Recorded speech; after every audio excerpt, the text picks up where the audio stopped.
Hello, I'm Noel Byrne and welcome. Joining me today is Barry Murphy, owner and co-founder of FechtTV.com and also the very man who instigated Ireland's newest charity, Kids in Need Ireland. Barry, thanks for talking to us. I suppose, first off, what exactly encouraged you to set up this new charity, Kids in Need Ireland? Well, I suppose, Noel, from the start of setting up FechtTV, I always had it in my head that we'd align ourselves to a charity. Just that we would from the start and raise funds for a decent cause. And then I was reading the articles on FechtTV and Lily Mae Morrison's case came up, Tiny Dancer, and I knew a fair few of the musicians that took part in the recording of this single for her and whatever. And then soon after, Rachel, a girl working here with us, brought to my attention a second girl, Leah Taff, who is in similar circumstances. Okay. And I quickly realised that the funding for these illnesses, if these kids need to travel abroad, I mean these are kids that are fighting on the edge, and if they need treatment abroad, it can cost up to 600,000 or 700,000 euros to get this treatment. Now, that's the HSE. In some cases, do provide assistance going abroad as long as it's within Europe, okay. But only in some cases. So it's very, and you just think, I have a 6-year-old son myself, and you just think to yourself, my God, what a position it must be for a parent to be in. I mean, to have to deal with the situation as it is enormous enough without having to think, shit, I'm going to be short money here. Okay. You know, and I mean, money is the last thing these parents should have to think about, you know.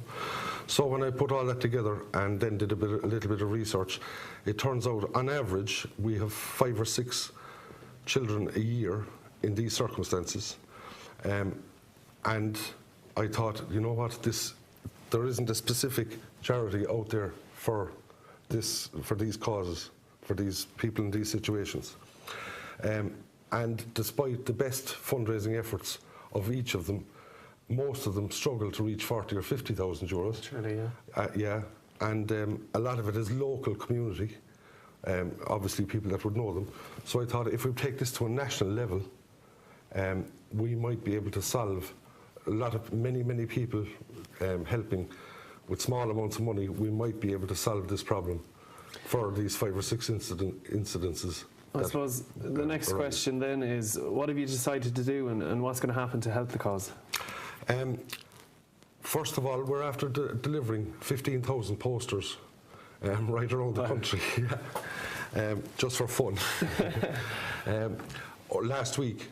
So the idea is that all businesses that we sent them to would run some event, or sports clubs, whatever, some promotion, some event in their own small capacity. Okay. So you get the likes, for example, we're after getting a lot of feedback now, we'll say, from a barber shop in Tullamore, where there's 5 barbers working. Anybody that gets a haircut in that barber shop between 11 and 12, the proceeds on the day, on the 27th of April, the proceeds will be donated to Kids in Need Ireland. Oh, you know, so yeah, yeah. So Jesus, I'm not too bad myself. Just take the grey ones.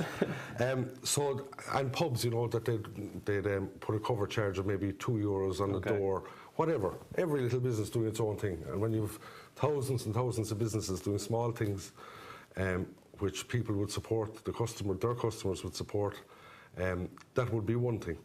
And I'd just like to say here as well, if by any chance we didn't get a poster to you, if you go onto the kidsinneedireland.com website, you can download a poster and print it in your local printers yourself, if you'd like, for those who didn't receive a poster. That'll be one part of it. The second part is busking. We had a funny situation, an Irish kind of a situation, whereby I went to get permission to put up stages in different cities and put different acts up in them. Okay. A bureaucratic mess. They told me that they could only be a foot high and they'd be put into some corner somewhere. Then collection permits were another minefield. It's virtually impossible to get a collection permit for Thursday, Friday or Saturday all year round. Okay. So I was thinking about this and I said, right, okay, what we'll do is we'll encourage everybody that can play an instrument, theatre groups, dance groups, whatever, artists, to get out on the street busking for a couple of hours.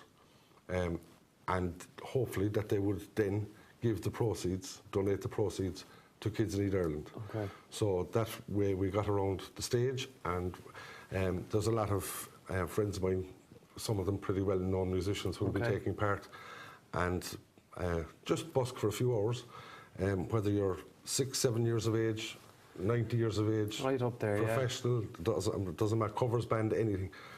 Just get out in the street and busk. Every little helps, as Every the phrase little helps. goes. But again, you know, if there's thousands of people busking and they all make 10, 20, 30 euros, it depends. Exactly, yeah. It all adds up. It all adds up. So that'd be the second part of it. And then here in the studio in Cork, on the day, we're going to run a webathon. So we'll keep giving out the figures of what has been collected right around the country between the businesses, the sports clubs, the musicians. We'll have a team here adding up the totals, and we'll keep giving it out every, 10 minutes or whatever way we do it. And we hope to have a lot of guests here, musicians, some politicians from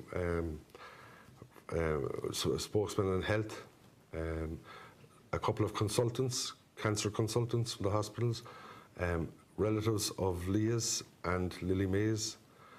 Hopefully. Plenty of guests anyway. And plenty of guests. And we'll have a bit of crack. We'll make fun out of this. The whole idea is that that, you know, we put the music out in the streets of Ireland for a day and raise the clouds with music all over Ireland for a very good cause. It certainly sounds like good crack anyway. I suppose, what happens then afterwards with the funds? Where does it go from there? Well, I'm not involved in Kids in Need Ireland myself. Okay. So there's 7 members on a board, and the funds then will go straight into Kids in Need Ireland, and they will decide who gets which funds.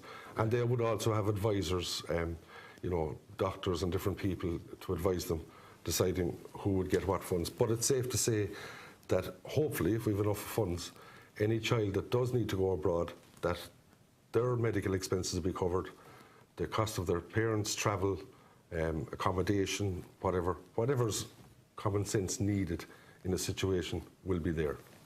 So and the other thing I suppose that's important to say, there's not 1 cent of this of anything collected going to administration charges of any type whatsoever. Every cent that's collected will go directly to the cause. No administration charity. You know, some charities. Yeah, you always hear of charities and they're spending the majority of their money on actual administration as opposed to the work. Exactly. You could give out. A lot of them are 20% of the money is only getting to the final destination. Every cent of this will go to the cause. Wow, that's a huge bonus here. It is.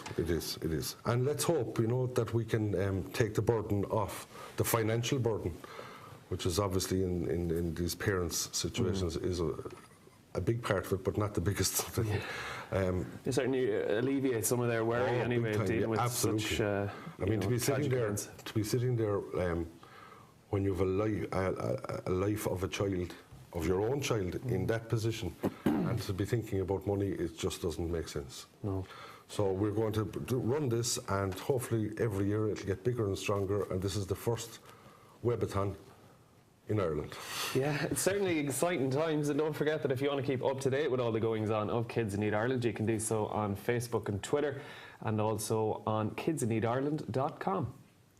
Thank you very much, and spread this on Facebook and Twitter any way you can as well. And if you play an instrument, please get out there. Thanks very much. Thank you.